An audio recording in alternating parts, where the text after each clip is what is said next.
Free Radical Design had a tough act to follow when it came to making the sequel to the critically acclaimed sequel of their critically acclaimed game. After years of creative disagreements and turmoil with their publisher Eidos, Free Radical split to seek a publisher that would allow them for more creative freedom. Ironically, they ended up getting picked up by Electronic Arts to create a third TimeSplitters title.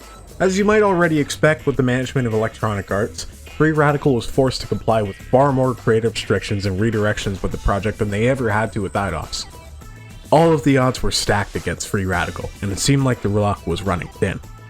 Despite all the odds though, Free Radical managed to bring yet another banger to the masses with TimeSplitters Future Perfect.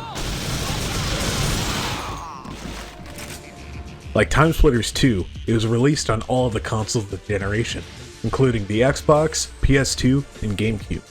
This time around, the Xbox version was the standout of the game, as it leveraged the new Xbox Live service. Players could compete in online deathmatches, custom games, and custom levels, a concept that wouldn't be popularized on consoles until the next generation, with examples like Halo 3 with its custom games and Forge maps.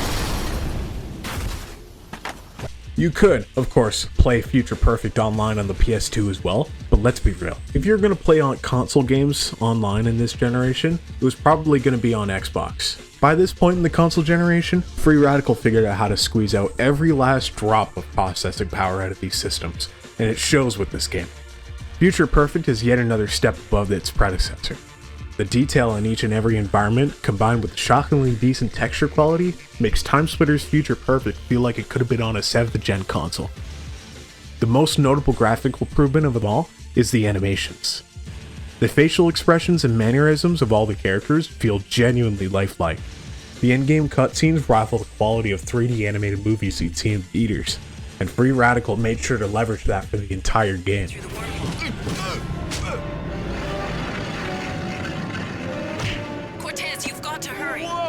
I'm hurrying.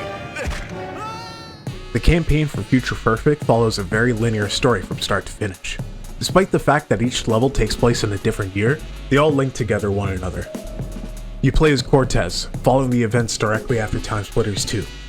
You arrive back to Earth with all of the time crystals to find out that the Timesplitter invasion is even worse than it was when you left. In a last-ditch effort to save humanity, you're sent through time to find the source of the time crystals and destroy them, effectively preventing the invasion from ever happening. The story tends to fall in a loop of searching for Crow, who is the main antagonist, time traveler, and creator of the TimeSplitters race, and then recuperating at the next, or previous year that he ran to, so you can do it all over again. Not that I'm complaining though, as it gives ample reason for us to shoot through all the set pieces that they craft, and it sets up some funny moments in the cinematics. Grandpa? No, fool! It's me! Grandpa! No! I'm you! You're me. The graphical improvements, however, are a given with any successor in a game series. The gameplay is usually where the contention arises, and thankfully, I'm glad to report that the gunplay, environments, and choice of weaponry are superb. The new view model animations for the guns add an extra amount of punch that was somewhat lacking for the guns in TimeSplitters 2. In general, everything in Future Perfect feels like they got the previous game, polished it to a sheen. At this point, it might seem obvious to conclude that Future Perfect is the better game, but there's one area that Future Perfect does differently than its predecessor. And for some people, it's the deciding factor in why their second game is their favorite. That element is the level design. Future Perfect does level design a little bit differently from the previous game. While every minute of the cutscenes in Future Perfect are awesome, it almost feels like the level design had to suffer a little bit for their inclusion. Whereas each level on TimeSplitters 2 felt like a new game with a new palette of weapons, textures, and a ton of variety in the level designs, Future Perfect doesn't really achieve the same greatness simply due to how repetitive the level structure can get.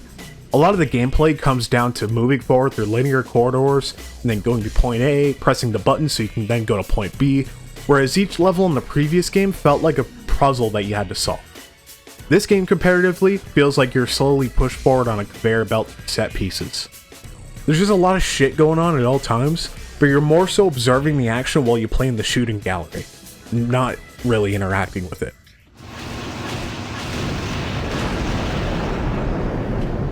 As well as that, not all of the levels execute their scripted sequences perfectly. The first and last levels of the game are supposed to feel like this grand war that you're entering, but it's so padded out and so monotonously done that it lost all of its luster by the first time I even finished it. Not to mention, but in general in this game, the enemies are far less of a threat than they ever were in TimeSplitters 2. I don't even think it's because the enemies are dumber or anything, it's just because you get an absurd amount of ammo. That basically guarantees that you could spray and pray with all of the guns all of the time. With guns like the MP5K, which have a crazy fire rate, crazy threat that guarantees you can kind of look at them and then they'll disappear. Stealth missions are also a lot less of a big deal this time around. I never had nearly the same amount of troubles I had playing through Neo Tokyo for the first time in any of the stealth levels in Future Perfect. Going out blasting feels like the default state, whereas it felt like the opposite in TimeSplitters 2. Even the hardest shootouts in Future Perfect don't come close to how difficult TS2 can be with levels like Atom Smasher. As a full experience though, the campaign in TimeSplitters Future Perfect is still hell of a time. It's simply a different style of shooter than what was established in the series previously. It's a really dumb way to put it, but TimeSplitters 2 to me almost feels like the thinking man's game, whereas Future Perfect feels like just a really fun but dumb action movie. Both games are must-plays for anybody who appreciates first-person shooters though. It's genuinely very difficult for me to pick between the two as my favorite, but my experience playing through the campaign of Future Perfect for the first time was so memorable that I would be inclined to say that it's the better game.